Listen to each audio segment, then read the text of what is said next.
Pessoal, antes de falar com a palestra, vamos apenas transmitir um breve vídeo.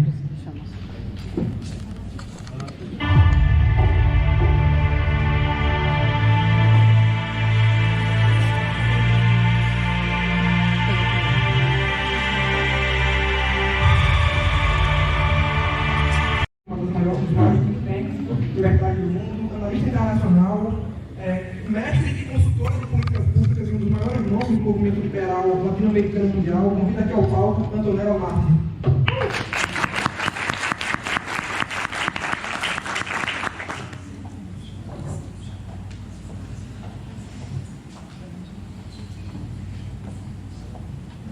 Bueno, muy buenas noches.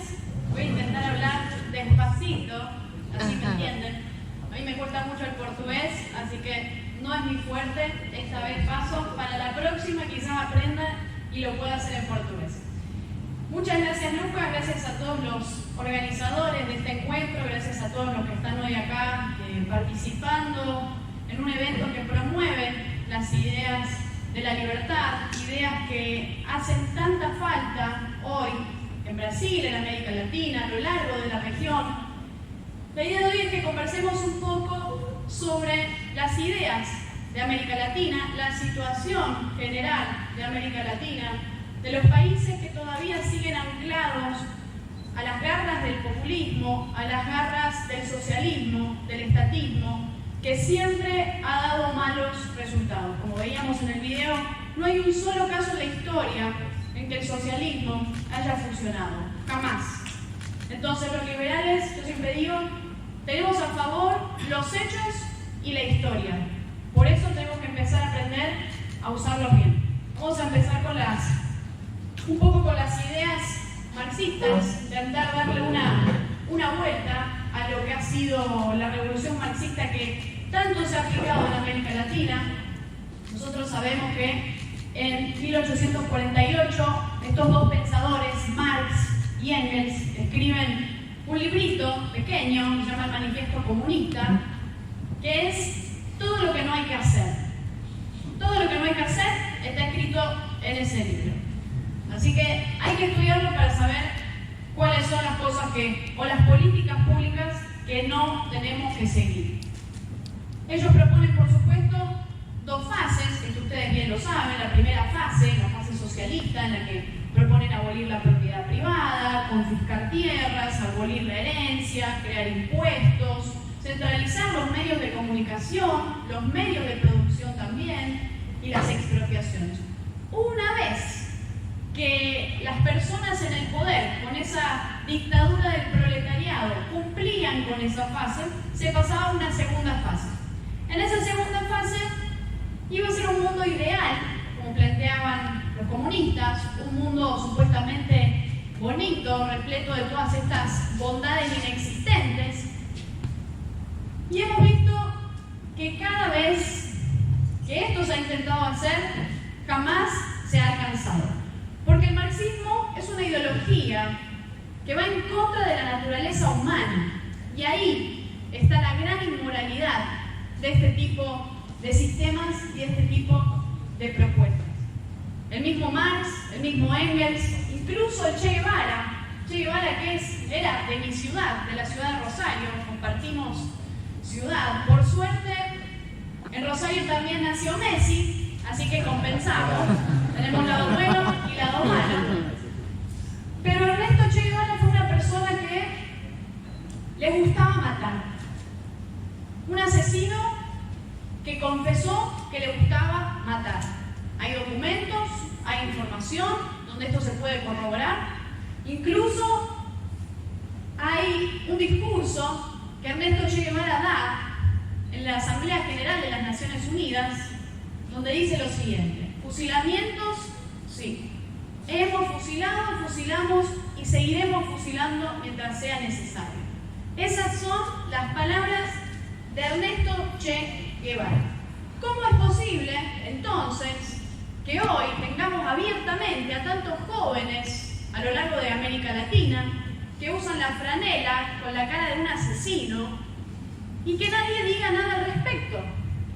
Y esa ha sido la doble moral o la doble vara con la que se ha medido el comunismo. una ideología sangrienta que se ha cobrado más de 150 millones de víctimas a lo largo de la historia y que parece ser que esas víctimas fueron borradas de la historia de la humanidad, porque no lo enseñan en las universidades, no lo enseñan en las escuelas, y ahí por supuesto entra el rol de Antonio Gramsci.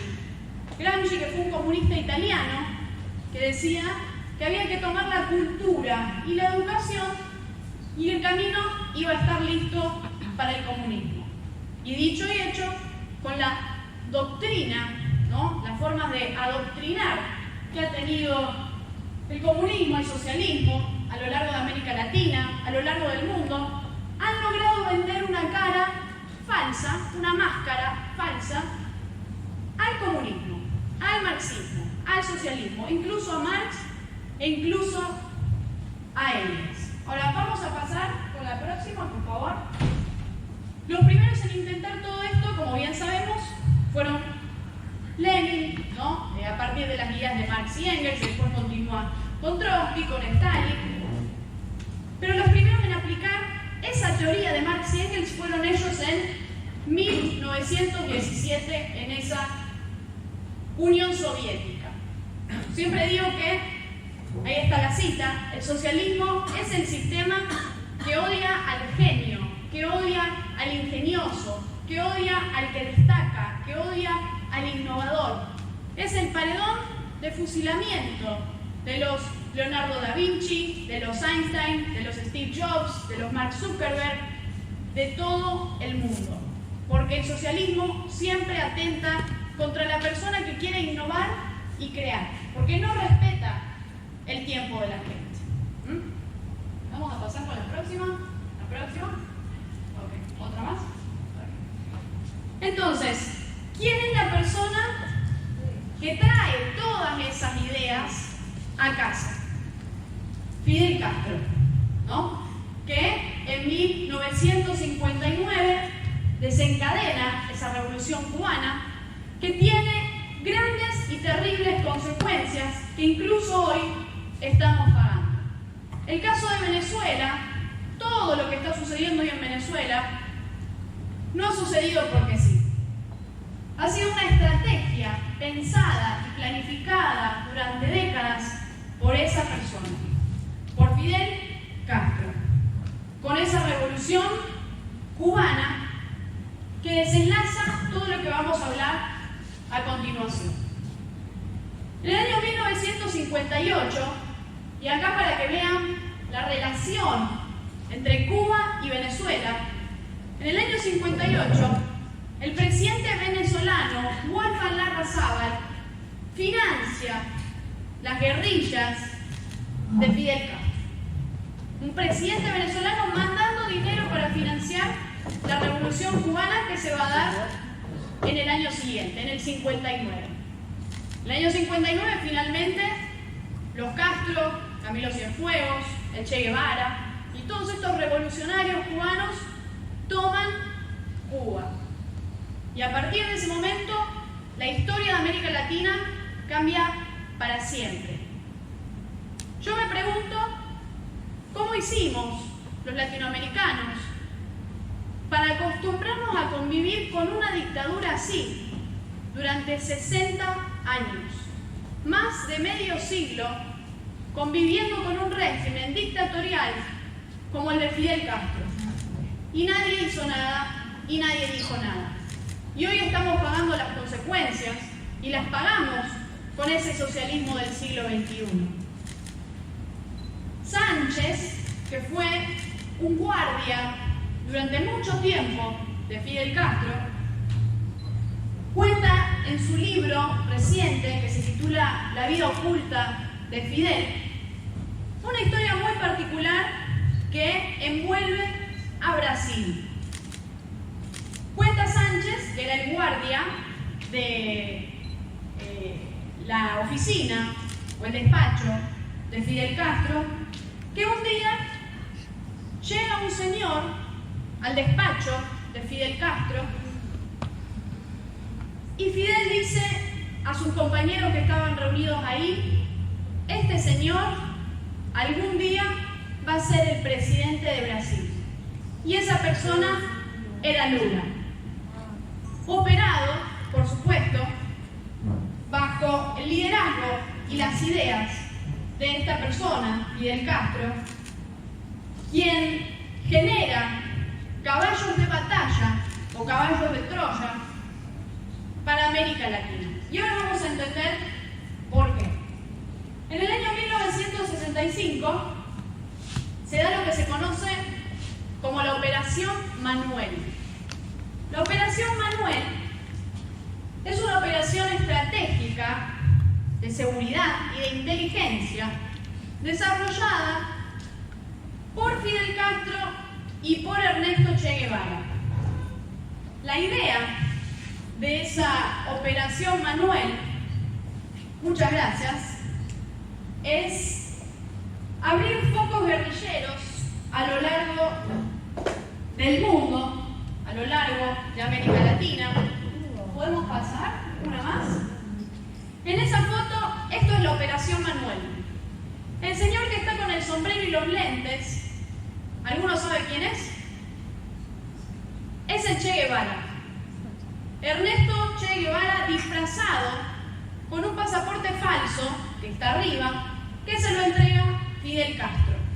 En el pasaporte falso, Che Guevara se llama Ramón Benítez y es el documento que él va a utilizar para viajar a lo largo de América Latina e intervenir en los asuntos domésticos de otros países. Y así lo han hecho desde el primer momento, año 65. Volvemos atrás, no adelante. Perfecto.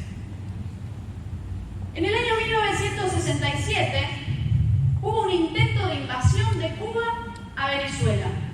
Cuba intentó invadir Venezuela. ¿Alguien sabía esto? Nadie. ¿Por qué no se cuenta? Porque el imperio, supuestamente, es Estados Unidos, no es Cuba. Cuba ha sido el país más imperialista que hemos visto en los últimos 60 años a lo largo de toda la región.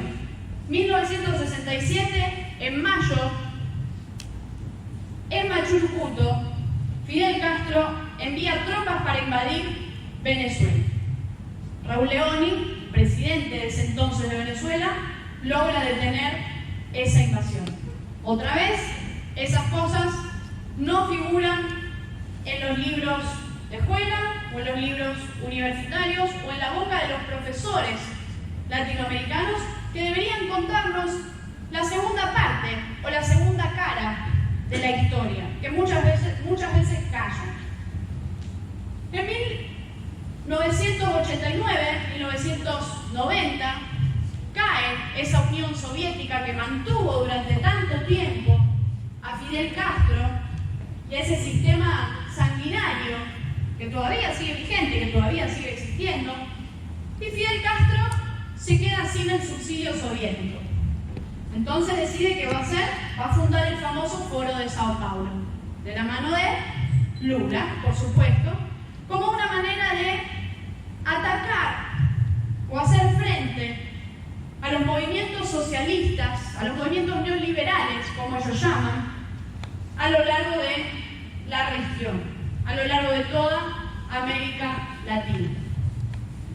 En el año 92 Hugo Chávez da un golpe de Estado, no funciona, sale de la cárcel después, es sobreseído por el presidente Rafael Caldera, y a partir del año 2000 se lleva adelante este socialismo del siglo XXI, que ya no es un sistema político, sino que se ha convertido en una red de corrupción y de negocios ilícitos llevados a cabo junto al narcotráfico, porque acá cabe destacar también el rol que ha tenido el narcotráfico latinoamericano en el financiamiento de ese socialismo del siglo XXI.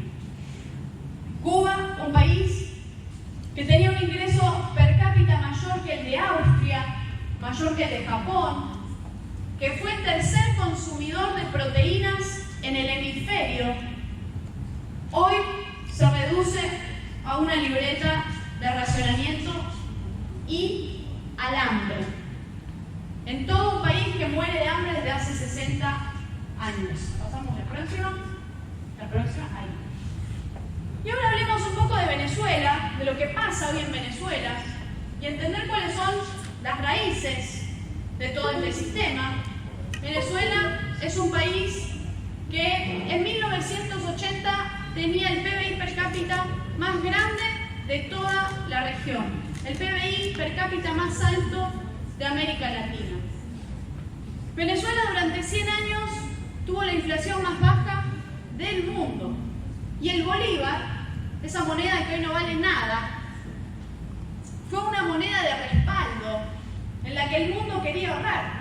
La gente en el mundo quería comprar bolívares. Hoy ni los venezolanos quieren bolívares. Nadie quiere un bolívar. Ni siquiera los populistas. Porque yo siempre digo, son muy vivos, son muy hipócritas.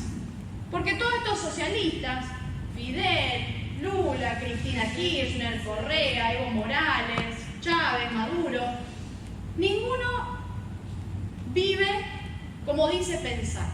Ninguno. ¿Por qué? Porque ninguno ahorra en pesos cubanos, ninguno ahorra en bolívares, todos ahorran en dólares. A todos les encanta disfrutar los lujos del capitalismo. Y después se llenan la boca hablando en contra de la riqueza, como decía Hugo Chávez. Él decía que ser rico era malo. Terminó siendo una de las personas más ricas de toda Venezuela. Incluso su hija, María Gabriela Chávez, terminó siendo la mujer más rica de Venezuela. ¿Y en qué ahorra? En dólares, por supuesto. Fidel Castro muere con una fortuna de 900 millones de dólares, según la revista Forbes. ¿Cómo es posible una persona que amaba el comunismo y que detestaba la riqueza y el capitalismo, que muera con islas privadas, yates, fortunas, por supuesto, a costa del hambre y la pobreza de un pueblo, que es el pueblo cubano, que ha estado sometido a las ideas de estas personas durante 60 largos años? Pero ¿quién opera hoy en el territorio venezolano? Hoy en Venezuela están operando las peores mafias, y por eso creo que es importante que entendamos la importancia del rol de Venezuela a lo largo de América Latina. Venezuela tiene el narcotráfico infiltrado dentro de las Fuerzas Armadas. El famoso Cartel de los Soles, fundado en el 92, de la mano de todos estos personajes, Hugo Chávez, hoy el que lo continúa, por supuesto, Diosdado Cabello. Diosdado Cabello, que es una de las cabezas de ese régimen bolivariano. Tarek El Aissami, también ministro y que ha estado muy metido en esa cabeza y la toma de decisión de este régimen narcocriminal. Porque ya no es socialismo, ya no es comunismo, es mucho más allá. Es más allá que una dictadura, es mucho más que eso. Es un narco régimen que tiene secuestrado a un país, a Venezuela.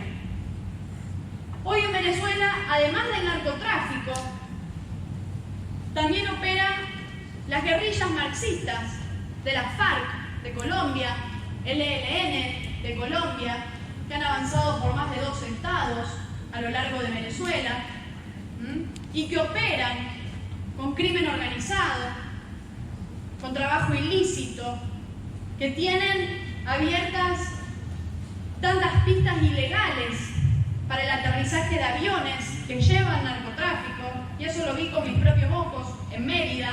Hace muy poco estuve en Venezuela y esto lo pude comprobar, efectivamente es así. Pero además de todo eso, también opera el terrorismo islámico. Hoy en Venezuela hay más de 5 campos de Hezbollah, de Hamas, operando en territorio venezolano, acá al lado, cerca. Y esto debería ser también una gran preocupación para los Estados Unidos y para el mundo que se dice democrático y que tiene que entender que lo que hay ahí, que esa gente, esos criminales asesinos, no van a salir con elecciones, no van a salir con diálogos. Esa gente sale a la fuerza, porque los criminales se los sacan a la fuerza. Se han probado diálogos en Venezuela, más de 20 diálogos. Se han probado elecciones. ¿Cuántos procesos electorales hemos visto en Venezuela y nunca han funcionado? Y hemos visto también una pseudo-oposición, a mí me gusta llamarla, que le ha hecho el juego al régimen, que tiene incluso tantos negocios con ese mismo sistema.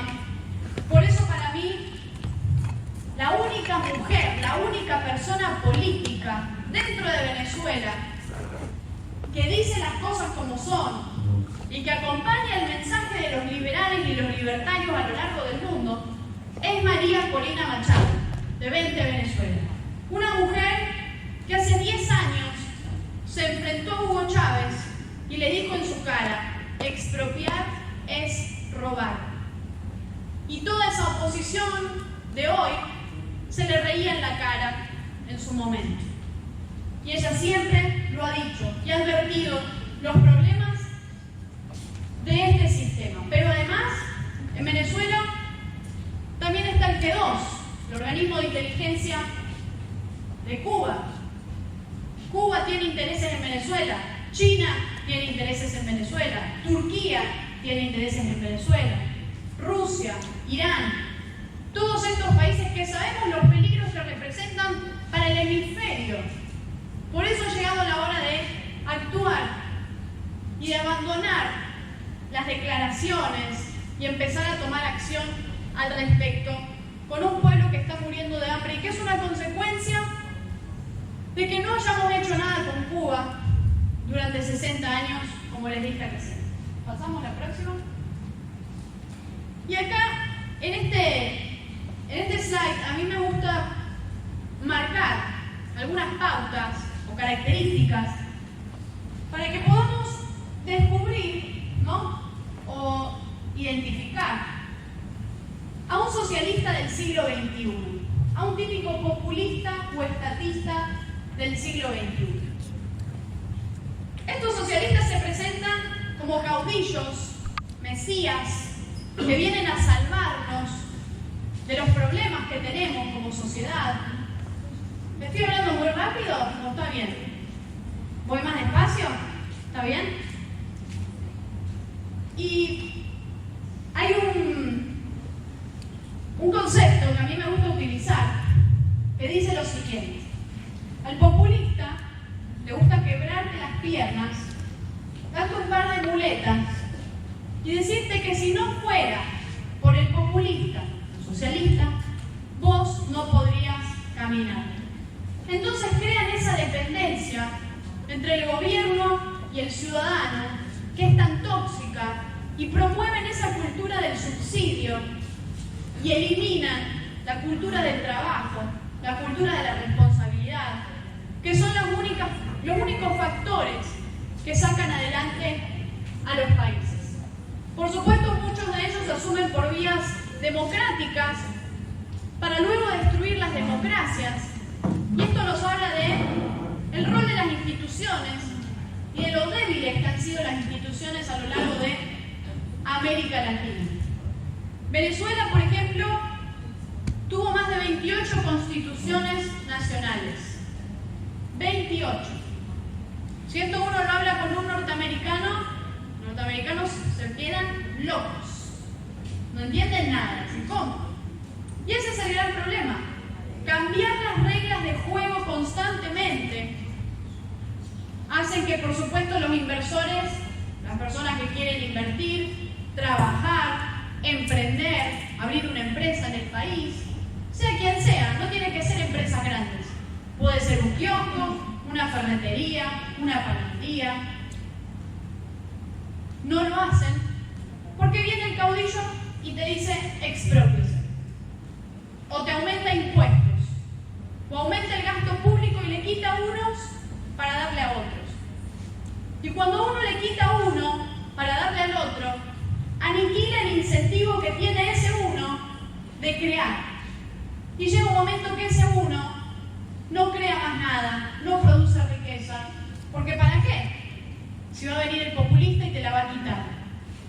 Y ahí se crean las sociedades parasitarias y estancadas que tanto hemos visto en América Latina. Estos personajes utilizan el miedo, utilizan el control de los medios de comunicación, por eso buscan siempre expropiar estos medios de comunicación. A mí me ha pasado en Venezuela, he viajado varias veces a Venezuela, y cada vez que iba a alguna radio, ahora ya no queda ninguna, pero cada vez que iba a una radio a hablar, me decían antes de entrar al aire: Antonella, no hables de esto, no menciones a tal, no menciones lo otro, no hables de oposición, no digas esto de Hugo Chávez. Y uno tiene que... Ahí uno se da cuenta de lo que hace el socialismo con el ser humano. Cómo ingresa en la mente de uno y termina manipulando la esencia fundamental del ser humano, que es la libertad. La libertad de pensar. Hasta ahí, incluso, han llegado estos regímenes socialistas. Por eso también necesitan adoctrinar en las escuelas, en las universidades. Un autor argentino, Armando Rivas, dice que educar con marxismo es igual a amamantar con alcohol, ¿no? Darle a un hijo, a un bebé, alcohol. Es lo mismo que educar con marxismo, ¿no? Yo creo que esa es una definición muy acertada. Estos personajes comparten objetivos puntuales. El primer objetivo es el poder, pero después mantenerse en el poder, por lo que eliminan todas estas instituciones liberales y democráticas que le ponen límites a los gobernantes, y además de eso buscan enriquecerse a partir del poder. Entonces no son sistemas políticos, son sistemas saqueadores que roban, sistemas criminales que han llegado a América Latina para saquearnos, para saquear a los pueblos con impuestos, con los problemas del narcotráfico, con todos los problemas que acarrea esta ideología socialista. Además, son expertos en la oratoria, en la manipulación de las palabras. Usan palabras como neoliberalismo. ¿A quién no le han dicho neoliberal? Como no sé qué es ese concepto de neoliberal. Nadie sabe qué es el neoliberalismo. Es un invento, ¿no? Una manera peyorativa o negativa de llamar a los liberales, cuando en realidad ninguna de esas políticas de los años 90, incluso caso de Argentina, tal vez, con Menem, nada de eso fue liberal. Aumento de impuestos, aumento de gasto público, aumento de la deuda pública y deuda privada, privatizaciones que no fueron privatizaciones, sino concesiones a amigos del poder. ¿Eso es liberalismo? No. Y no existe un neoliberalismo, porque no hay una nueva libertad. La libertad es una. Y ahí otra vez vemos el rol de Gramsci, de los comunistas, en la toma de las palabras. Incluso la palabra mercado, la palabra capitalismo, parecen malas palabras, cuando el capitalismo es lo que nos sacó adelante como humanidad. Gracias al capitalismo, al comercio, a la libertad económica, los seres humanos hoy vivimos mejor y más que nunca. La palabra mercado, otra palabra manipulada por la izquierda. Nos dicen, el mercado, el monstruo del mercado, las 5 multinacionales imperialistas yanquis que nos van a venir a saquear, eso es el mercado, nos dicen. No, el mercado somos nosotros, individuos que interactuamos, intercambiamos bienes, servicios, a partir de la ley de oferta y demanda, según nuestros gustos, según nuestras necesidades. Y un mercado libre es que podamos hacer todo ese intercambio sin un gobierno que nos diga con quién comerciar, con qué moneda comerciar, dónde comerciar, cuándo comerciar. Por supuesto que estos personajes caen en esa fatal arrogancia, como la llamaba Hayek, la fatal arrogancia de creerse unos superdioses que saben cuáles son nuestros deseos, que saben cuáles son nuestras necesidades, que saben cuáles son los precios de los productos, ¿no? Por eso recurren al control de precios, al control de salarios, a todas esas políticas populistas que tergiversan y manipulan la economía y la desestabilizan. Porque un precio controlado no es un precio.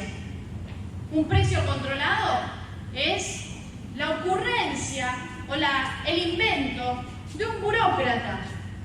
No es un precio controlado. Por supuesto que estas personas capitalizan sobre el descontento de la sociedad, por eso necesitan a los pobres tanto, y por eso los multiplican, y por eso necesitan cada vez más y más pobres, y recurren a la política de subsidio, y le ponen un cartel de pobre en la cara a la gente, diciéndole: tomá este dinero, sin el gobierno vos no podrías vivir, y crean sociedades estancadas y parasitarias otra vez. Hay algo que se llama la pereza socialista. Es un concepto de Carlos Alberto Montaner, un cubano gran amigo, mentor de muchos en América Latina. Este concepto de pereza socialista dice que el socialista se conforma con cualquier teoría que le diga que su pobreza se debe a causas ajenas y no a su falta de esfuerzo y no a su falta de sacrificio. Y eso forma parte del esquema que tenemos que utilizar para descubrir o identificar a un socialista del siglo XXI en América Latina. Acá les dejo este gráfico para que vean, como modo de relleno, ¿no? La hipocresía progre, la hipocresía del socialista.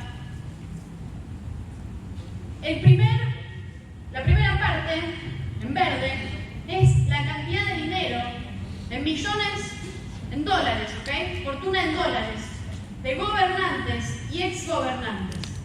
Kim Jong-un, de Corea del Norte, fortuna millonaria. Segundo, Fidel Castro, 900 millones de dólares. Tercero, Hugo Chávez, con 700 millones de dólares de fortuna. Luego, abajo, mucho más abajo, la reina Isabel de Inglaterra. Más abajo, personas como Bush, y mucho más abajo, personas como Reagan.